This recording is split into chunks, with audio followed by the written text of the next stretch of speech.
சுமார் 14 ஆண்டுகளுக்கு முன்பு வாங்கிய இந்த ஃப்ரிட்ஜ் ஆனது எவ்வித குறைபாடுகளும் இல்லாமல் நன்றாகவே இயங்கியது. சமீபத்தில் பனிக்கட்டி வைக்கப்படும் பாக்ஸில் பாருங்கள், இந்த பாக்ஸில் முழுவதுமாக பனிக்கட்டி உருவாகிவிட்டது.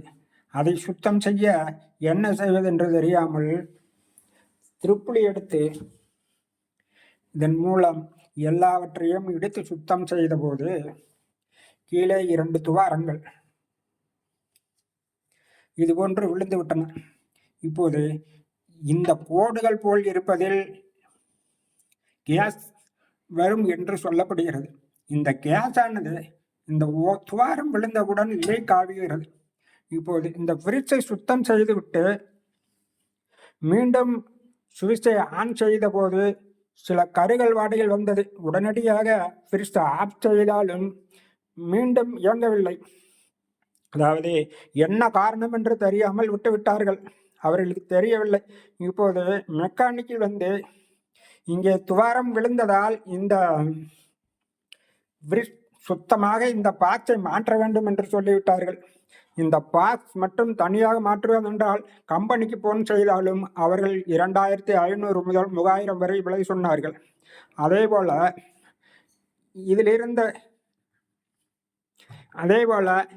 இதை மட்டும் மாற்றினால் பத்தாது, நீங்கள் சுவிட்சை போட்டு விட்டீர்கள். அதனால் பின்னாலே இருக்கும் மின்சாதனம், இங்கே இருக்கும் மின்சாதனங்கள் பழுதாகி இருக்கும், அதற்குள் தண்ணீர் இறங்கி இருக்கும் என்பதால் அதையும் மாற்ற வேண்டுமா? ஆகவே மொத்தமாக இந்த ஃப்ரிட்ஜிற்கு ஆன செலவுகள் 8500 ரூபாய் கேட்டார்கள். இதற்கு சரி செய்ய 8500 ரூபாய் கேட்கும்போது என்ன செய்வதென்று புரியாமல் புதிய ஃப்ரிட்ஜ் வாங்க வேண்டிய நிலை. இதற்கு வேலை செய்வதற்கு புதிதாகவே வாங்கிவிடலாம் என்று புதிதாகவே நாங்கள் வாங்குகிறோம்.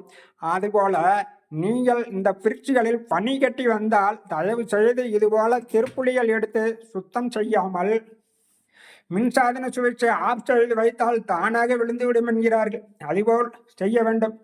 ஏதாவது கவனக்குறைவில்லாமல் கத்தி போன்ற கூர்மையான ஆயுதங்களால் பனிக்கட்டிகளை எடுக்க நேரும் போது இது போன்ற கோடுள்ள பகுதியில் துவாரம் விழுந்தால் அம்போ என்று ஆகிவிடும். அந்த ஃப்ரிட்ஜ் மொத்தமும் போகும் செலவு. ஆக நன்றாக இருப்பதை கூட நம் கவனக்குறைவால் கெடுத்து விடுகிறோம். ஆகவே புதிதாக ஃப்ரிட்ஜ் வாங்கினாலும் இதை பற்றி அறியாமல் இருந்தாலும் நீங்கள் மிகவும் கவனமாக கையாள வேண்டியுள்ளது. இல்லாவிட்டால் நஷ்டம் நமக்குத்தான்.